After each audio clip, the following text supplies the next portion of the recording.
Bro, it's hard out here.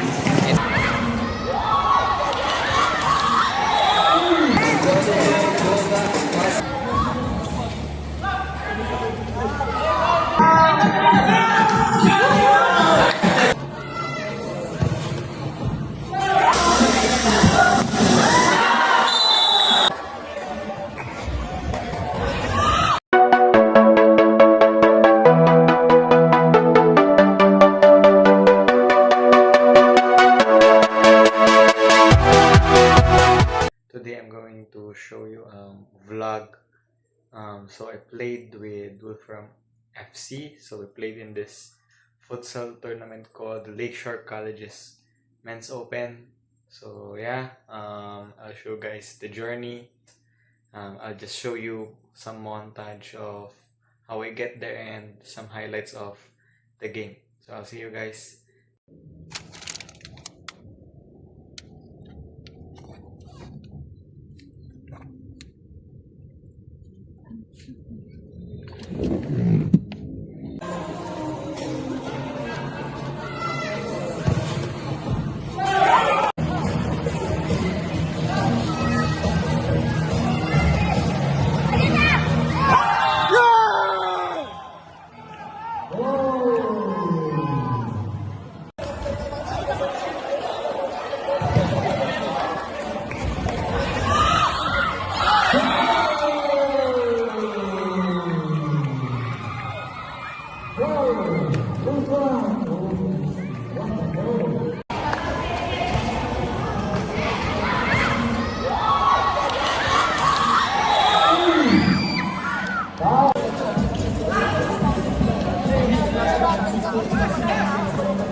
Maglalaro ako, papalaro ako 10 minutes na. Dito na ako.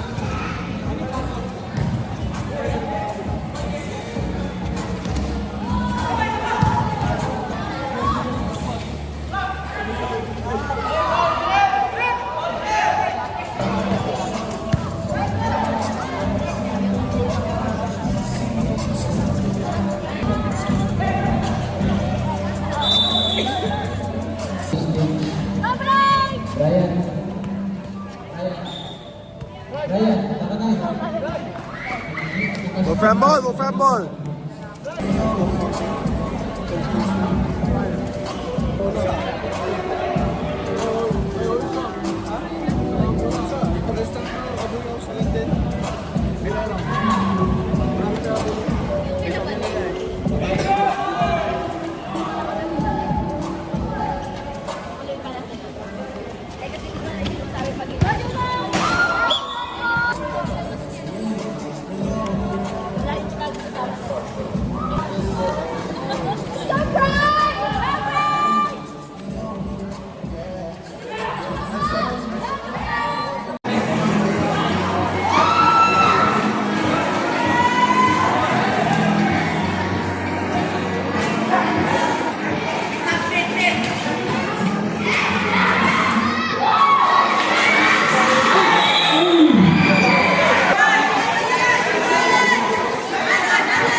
Hindi, naka-goal na sila. Hindi sila, yung kalaban.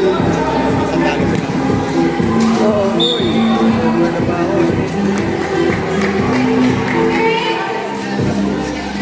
Nag-change court na yan.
Boy!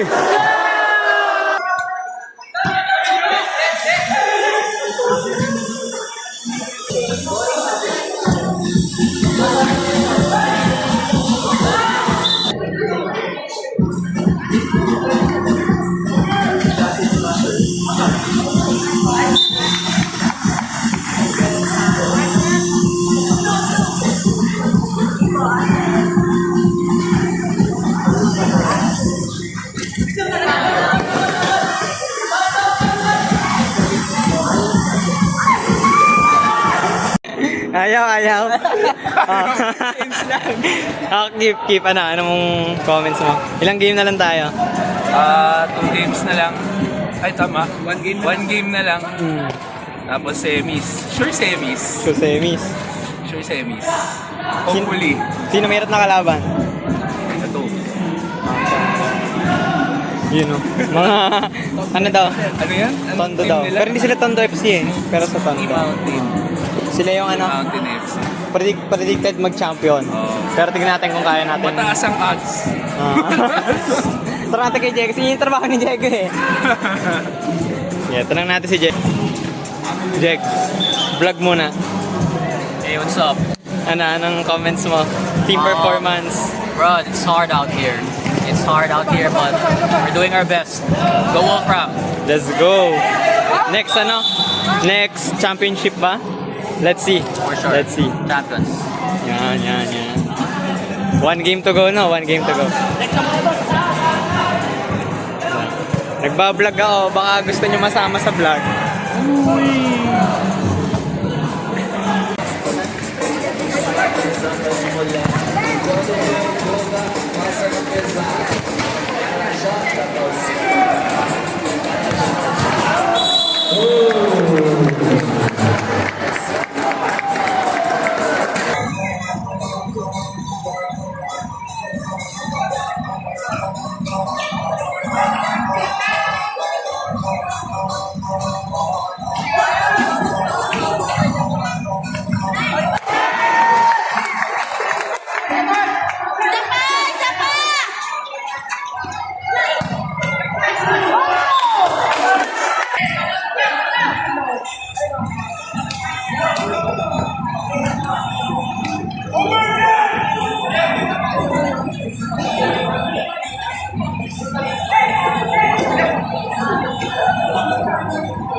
Calling out the question.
Bye guys.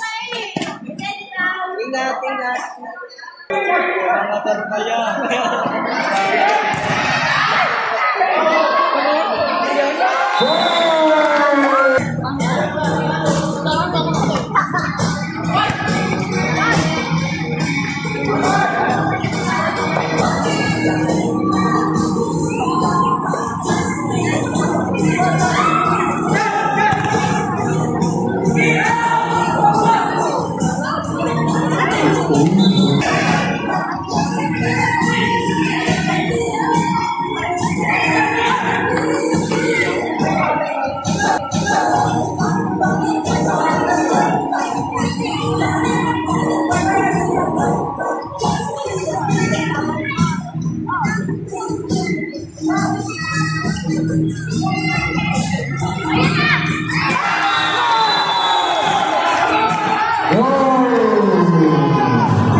Welcome to World Cross FC.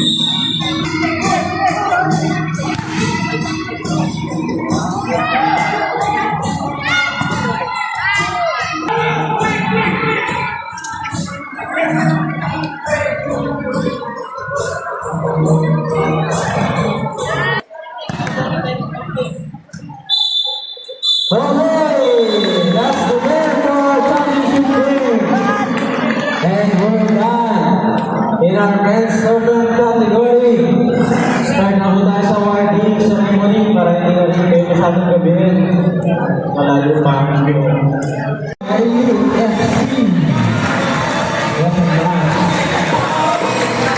Congratulations, welcome.